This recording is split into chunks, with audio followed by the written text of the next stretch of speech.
Hoje, o programa Academia destaca um estudo que aponta várias transformações do constitucionalismo moderno e o desenvolvimento de uma hermenêutica voltada à interpretação constitucional.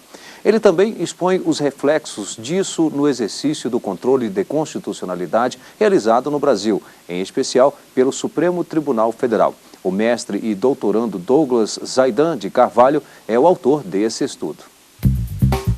A objetivação da FIA difusa no controle de constitucionalidade brasileiro, o efeito transcendente dos motivos determinantes na jurisprudência do Supremo Tribunal Federal.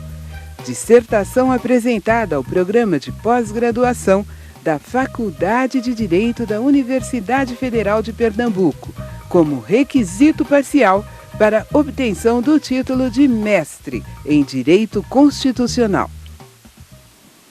Confira também parte da bibliografia base deste trabalho e as últimas publicações de teses e dissertações já disponíveis no mercado virtual ou editorial.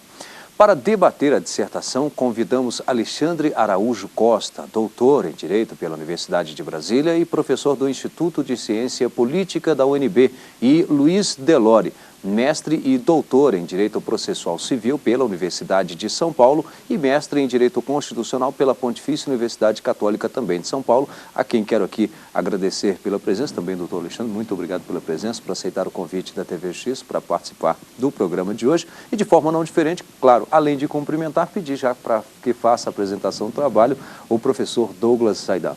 Obrigado, Rimac. Em primeiro lugar, gostaria de agradecer o convite da TV Justiça, pela oportunidade de trazer aqui algumas das ideias que foram trabalhadas na minha dissertação de mestrado.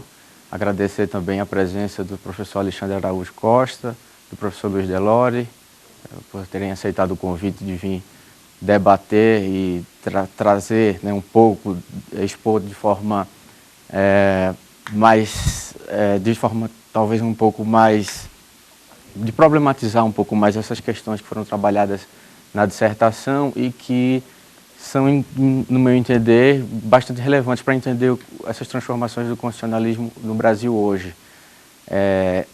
O trabalho está dividido em 5 capítulos, e esses 5 capítulos, de alguma forma, procuram retratar a história do constitucionalismo, não apenas no Brasil, mas revisitar os modelos onde foi desenhado os 2 principais grandes modelos de controle de constitucionalidade no Ocidente, né? Principalmente o modelo norte-americano e o modelo austríaco, que tem uma feição mais concentrada e que hoje influencia bastante a nossa jurisdição constitucional, né? Como a forma de trabalho como o Supremo vem adotando, principalmente nos últimos 25 anos, quando uma articulação entre democracia e constitucionalismo parece ter tomado uma feição um pouco diferenciada no Brasil. Então, o primeiro capítulo é dedicado a mostrar que essa relação entre democracia e constitucionalismo é uma relação de tensão, uma relação paradoxal, e eu procurei abordar o princípio do trabalho como um controle de constitucionalidade precisa ser problematizado de acordo com essa tensão paradoxal, uma noção de democracia mais procedimental, e aí eu procurei apoio em autores como Schumpeter, que tem uma visão de democracia procedimentalista, uma opção clara pelo voto como um método majoritário de escolha política, um pouco também com base em Kelsen, que trata da democracia não só como um método de escolhas políticas, mas como um método em que o povo e a participação popular se transforma em normas jurídicas. Um ensaio de 1929 chamado A Essência e o Valor da Democracia, de Kelsen, que é um ensaio importantíssimo para entender o pensamento kelseniano, não só sobre a democracia, mas como a democracia produz normas jurídicas, como é que essa é uma relação de fato importante para constituir a democracia. E, por último, um autor italiano que também trabalha muito bem o conceito de democracia, chamado Giovanni Sartori, que tem uma visão procedimentalista e enxerga também, como Kelsen, no direito as possibilidades de proteção de minorias como algo necessário e essencial para a preservação do regime democrático. A nossa segunda parte do trabalho, o segundo capítulo, ele foi dedicado de fato a estudar um pouco mais os detalhes sobre a formação desses sistemas de controle de constitucionalidade, tanto no regime norte-americano, em que o federalismo, né, em que na verdade a independência, a autoafirmação da burguesia colonial norte-americana subsidiou o trabalho dos federalistas, que puderam desenhar, de certa forma, a organização das instituições, uma feição bem mais liberal de que outras experiências até então puderam demonstrar, e fazer diferentes usos da história, né, como o próprio Canotilho afirma, no seu Teoria da Constituição, de que os americanos fugiram tanto da experiência dos franceses de uma soberania da nação, tal qual Emmanuel Joseph Sieyès, o abade de Sieyès, teria afirmado no constitucionalismo francês, quanto da soberania do parlamento na forma tradicional inglesa. Então, os americanos puderam contribuir, na verdade, com a filosofia política e a teoria da democracia, principalmente com essa forma, essa tecnologia que o constitucionalismo constitui. A previsão de direitos, e garantias fundamentais que limita o governo, né, limita o exercício do poder político. A partir desse estudo, os americanos, de certa forma, adiantaram-se em cerca de 100 anos ao debate sobre o constitucionalismo na Europa, né? Então, não há evidências claras, por exemplo, na obra de Kelsen, de que ele teria se inspirado nos federalistas ou em Madison, em outras instituições norte-americanas para desenhar o modelo da Constituição Austríaca de 1920 e para informar qual seria o papel de um tribunal constitucional no federalismo austríaco, na verdade, e em todo aquele movimento que se desenhava já na Europa continental no início do século XX.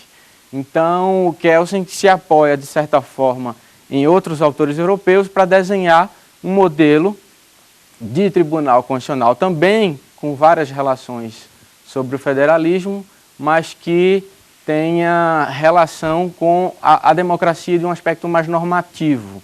Então, não tão liberal quanto o modelo norte-americano, mas mais normativo no sentido de formular razões de forma mais abstrata e, de certa forma, colocar essas razões no jogo institucional. Então, o Tribunal Constitucional, na fórmula kelseniana, desempenha uma função institucional diferente da Suprema Corte no modelo norte-americano. E aí, então, num terceiro capítulo, eu procurei investigar como a nossa história constitucional, desde uma primeira experiência em 1824, onde os juízes não tinham a liberdade e a independência para fazer juízos sobre a constitucionalidade ou não das leis, já que a nossa noção de separação de poderes até então era muito ligada a uma tradição liberal racionalista, em que o próprio poder legislativo tinha essa prerrogativa, não era dado aos juízes e tribunais fazerem essa avaliação de compatibilidade de lei com a Constituição, enquanto os americanos já tinham isso, de certa forma, institucionalizado desde o caso Marbury versus Madison, em 1803, e procurei desenvolver na jurisprudência e no jogo institucional brasileiro, principalmente nos debates ocorridos no Poder Legislativo, tanto a partir de 1934, quando a Constituição inclui a competência do Senado Federal para suspender as decisões de declaração de inconstitucionalidade que o Supremo Tribunal Federal vem a decidir em casos concretos, né, no nosso tradicional mecanismo difuso de controle, até uma tendência mais forte de abstração do controle ocorrida a partir de 1965, quando é incluída, através da emenda constitucional número 16, a representação de inconstitucionalidade, né, que trata de forma mais abstrata a questão constitucional. Então, na verdade, esse caminho histórico diz muito sobre a nossa tradição e diz muito sobre que perspectivas queremos para o nosso constitucionalismo, porque a partir do momento em que temos, a partir de 65, uma tendência de fato vários fatos podem evidenciar, vários registros históricos evidenciam que temos, de fato, uma tendência de concentração da jurisdição constitucional no Supremo, e esse é um debate que tem sido feito, principalmente a partir de 2002, a medida cautelar foi julgada em 2002, relatada pelo ministro Gilmar Ferreira Mendes, traz, de fato, algumas categorias que são trabalhadas dentro do sistema de common law, dentro da dinâmica de stare decisis para o nosso controle de constitucionalidade difuso, como a ratio decidendi, né, que seria os fundamentos essenciais utilizados, né, trabalhados pelos juízes, mas com uma ligação fortíssima à experiência norte-americana, que é de argumentação com base em fatos, de comparação analógica, e nós temos, de certa forma, trazido essa experiência para o nosso controle e precisamos, de fato, problematizar a adequação dessas categorias com o nosso sistema, haja vista que não temos ainda, inclusive, uma vinculação de precedentes tal qual o sistema de common law trata. Obrigado ao Douglas Zaidan. Claro que daqui a um pouquinho nós entraremos aí na fase de debates, teremos mais oportunidade para poder conhecer melhor o trabalho do Douglas. Por hora, vamos conferir parte da bibliografia base deste estudo. The Nature and Authority of Precedent, de Neil Duxbury, Cambridge University Press. Jurisdição Constitucional, de Hans Kelsen, editora Martins Fontes. La formación del Sistema Europeu de Control de Constitucionalidade, de Pedro Cruz Villalón, Centro de Estudos Constitucionais. E nós vamos a um pequeno intervalo. Até já.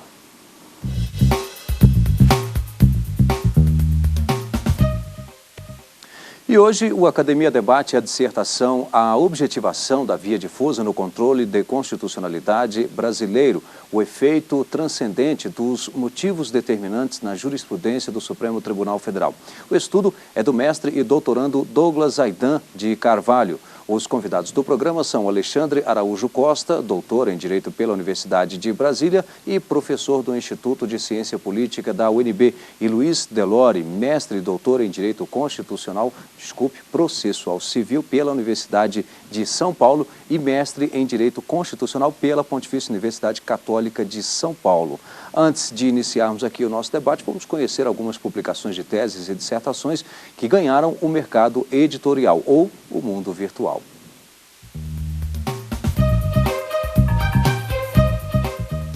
Controle Judicial de Políticas Públicas, tese de Oswaldo Canella Júnior, editora Saraiva. Improbidade administrativa e sua autonomia constitucional, tese de José Roberto Pimenta Oliveira, editora Fórum. Tributação e livre concorrência, dissertação de Diego Bonfim, editora Saraiva. E também já está disponível no mercado justamente o trabalho do Douglas Zaidan, que hoje nos traz aqui para apresentar no programa Academia, Efeito Vinculante e Concentração da Jurisdição Constitucional no Brasil. Está aqui o trabalho do Douglas. Bem, Douglas, o título muda um pouco, né? Muda um pouco, a verdade é uma adaptação de um recorte maior do trabalho, dessa evolução histórica do nosso controle, mostrando essa tendência e problematizando essa tendência, na verdade, a partir do nosso conceito de jurisdição constitucional, da oposição institucional que o Supremo tem na nossa República e da própria defesa dos direitos fundamentais, né? Que modelo queremos para fazer, de fato, valer as garantias do nosso constitucionalismo. O livro foi publicado recentemente pela editora Consulex, está disponível já no mercado, e eu espero, de fato, que seja uma contribuição, inclusive porque constitui o objeto do meu desenvolvimento de pesquisa de doutorado agora na UNB. Uhum. Aproveito para agradecer, inclusive, o apoio durante a pesquisa do meu orientador em Recife, professor André Vicente Pires Rosa, que colaborou muito valorosamente para a constituição da dissertação. Tá certo. Professor Alexandre. Bom, Douglas, eu queria ouvir um pouco mais de você sobre os dois temas que mais me chamam a atenção no trabalho. Primeiro, creio que você escolheu um enfoque muito bom, porque a discussão sobre a súmula vinculante, em especial, se processou quase sempre como um debate sobre devemos ou não ter uma súmula vinculante, se é útil ou não, né, estrategicamente adequado, mas se discutiu muito pouco sobre o que nos vincula nessas decisões de controle de constitucionalidade, né, não só da súmula, mas das decisões de controle em geral. E acho que você trouxe uma série de elementos interessantes para a gente discutir mais exatamente o que nos vincula, porque essa questão parece mais óbvia para quem não tem aproximação do tema, mas, bom, para quem começa agora essa análise, há um debate muito forte sobre se o que vincula é só a decisão final, o decisum, ou em que medida as razões de uma decisão de constitucionalidade também são vinculantes, especialmente para o próprio judiciário. Então, eu queria ouvir um pouco mais de você sobre isso e, se houver tempo, sobre as suas reflexões acerca do nosso modelo de tomada de decisão, em que a questão dos votos serem votos muito abertos podem levar a um certo problema na definição de qual é a opinião, né, qual é a decisão que está sendo tomada por um tribunal, porque a gente sabe de vários casos, e você cita alguns, em que a soma dos votos dos vários ministros não forma um argumento comum. Então, no final das contas, pode haver uma decisão sem que a gente consiga localizar bem qual é a posição defendida pelo tribunal, né, uma posição institucional. Então, esses dois pontos eu acho que eu gostaria de ouvir um pouco mais de você. Ótimo. Agradeço a pergunta, de fato é bastante pertinente. O último capítulo do trabalho foi dedicado justamente à análise desses aspectos, como, na verdade, o nosso modelo de decisão constitui configura, na verdade, um modelo de organização do nosso tribunal que impede a formação de um entendimento da própria corte, né? Ao contrário dos modelos de decisão adotados na Suprema Corte norte-americana e no Tribunal Constitucional Federal alemão, onde só contam lado a lado os votos que têm coincidência, tanto no seu dispositivo, onde os juízes conseguem dar a resposta efetiva sobre a constitucionalidade ou não daquele dispositivo examinado no controle, os fundamentos contam muito. Então, é possível, a partir da análise desses fundamentos, ter coerência para se tratar do efeito vinculante. No nosso modelo, em que as deliberações são do nosso colegiado, especialmente do Supremo Tribunal Federal, conta-se apenas o dispositivo, né, a coisa julgada, e o nosso Código de Processo Civil é bem claro com relação a isso, ela não constitui os motivos que eventualmente os juízes tenham utilizado para alcançar aquele resultado. O nosso modelo, ele impede, na verdade, um entendimento do colegiado sobre determinada matéria. A gente só tem a resposta sobre a constitucionalidade ou não. Então, por isso mesmo, o ministro Gilmar Ferreira Mendes, em várias passagens, em alguns votos dele, tanto na reclamação 1987, quanto na reclamação que ele foi relator, a 2126, o município de Itapeva, em São Paulo, questionou uma resolução do Tribunal de Justiça que equiparava a não inclusão no orçamento de recursos para o pagamento de precatórios à preterição do direito estabelecido no artigo 100, parágrafo 2º da Constituição, que estabelece o dever de inclusão no orçamento para fins de pagamento de precatórios, né? E o desobedecimento dessa ordem, a preterição desse direito, na verdade, autoriza o tribunal a expedir ordem de sequestro. A resolução tanto do Tribunal de Justiça de São Paulo, nesse caso, quanto em um caso trabalhado também na jurisprudência do Supremo, na reclamação 1987, do TRT da 10ª Região, equiparava essas duas situações.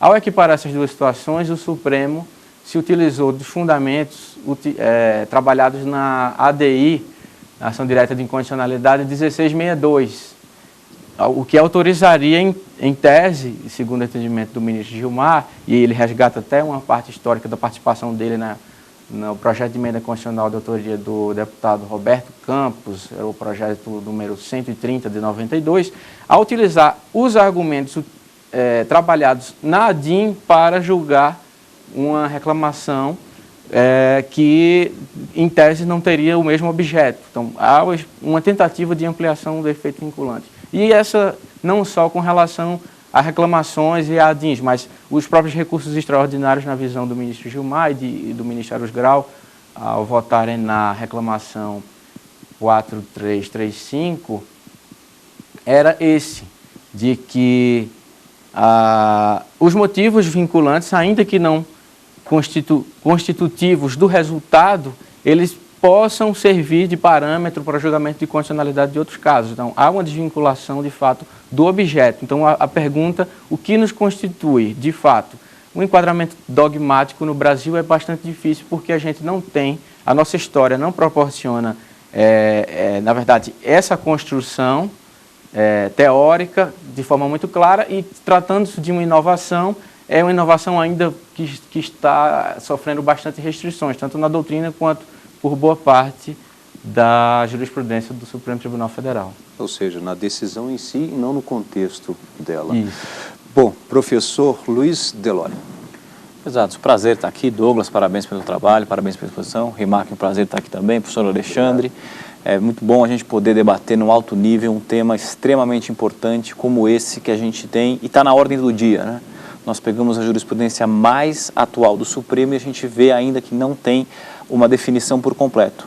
Então, o seu trabalho tem esse relevo, essa importância. Eu destaco aqui de plano que foi uma leitura muito agradável e gratificante a gente ver esse nível de debate. Na sua exposição aqui para nós e também no seu trabalho, há bastante o desenvolvimento da parte histórica. Então, começamos em 1824 com a nossa Constituição, com um momento em que não há o controle judicial, passamos para a Constituição de 1891, com a influência do modelo norte-americano, e foi mencionado aqui também, talvez um ponto de corte, a partir da emenda 1665, a gente tem um influxo do modelo europeu continental de Kelsen, surgido na Constituição de 2029 austríaca. E também o seu trabalho chega e avança até a análise da teoria da transcendência dos motivos determinantes, que já antevimos aqui a sua crítica ao trabalho. Disso tudo, o que a gente tem? Alguns autores estrangeiros, por exemplo, Jorge Miranda, ele até destaca que o Brasil parte para um novo modelo de controle de constitucionalidade. Foi mencionado aqui tanto o modelo americano quanto o modelo europeu, e alguns autores já falam do modelo brasileiro. Então, a minha dúvida, a minha indagação para a sua reflexão é exatamente essa. Estamos partindo para um efetivo modelo de controle concentrado no Brasil, aproximando do europeu, ou será que não? Ou será que temos um outro modelo, uma terceira via de controle de constitucionalidade? Qual a sua opinião quanto a isso? Agradeço pela pergunta, também extremamente pertinente, o tema que foi trabalhado. Eu tenho uma opinião, na verdade, esse é um fenômeno mundial, nós não estamos isolados. A França, em 2009, fez uma alteração legislativa que prevê a inclusão de um controle a posteriori e jurídico, abandonando, de certa maneira, o tradicional controle político e preventivo, né? Os norte-americanos, é uma aproximação, na verdade, de dois grandes sistemas do direito, do common law e do civil law. Os americanos estão passando também a usar bem mais os statutos law, o direito escrito passa a ter mais influência. O professor Francisco Fernandes Segado, inclusive, tem um trabalho muito interessante sobre a obsolescência dessa bipolaridade entre o modelo norte-americano e o modelo kelseniano, austríaco, que fez escola na Europa continental. Então, de fato, o Brasil, nesse panorama, apresenta-se um modelo, inclusive, muito interessante, porque nós construímos uma tradição de controle difuso, mas, a partir de 65, né, a introdução da representação de inconstitucionalidade, que tinha uma feição muito ligada à defesa da federação. Se a gente pega os primeiros casos julgados de representação de inconstitucionalidade, era sempre em defesa do modelo federativo, ela articula um pouco desses dois fenômenos que são interessantes e mostra a riqueza do nosso constitucionalismo. Agora, essa é uma tendência que, de fato, tem que se mostrar produtiva, e essa talvez um pouco da minha crítica, para, de fato, garantia de direitos fundamentais previstos na Constituição. A gente não pode construir um modelo de controle concentrado que esteja restrito a discutir, seja questões sobre federalismo, que são interessantíssimas, ou questões de disputa de poder e de judicialização da política no sentido talvez mais partidário do termo.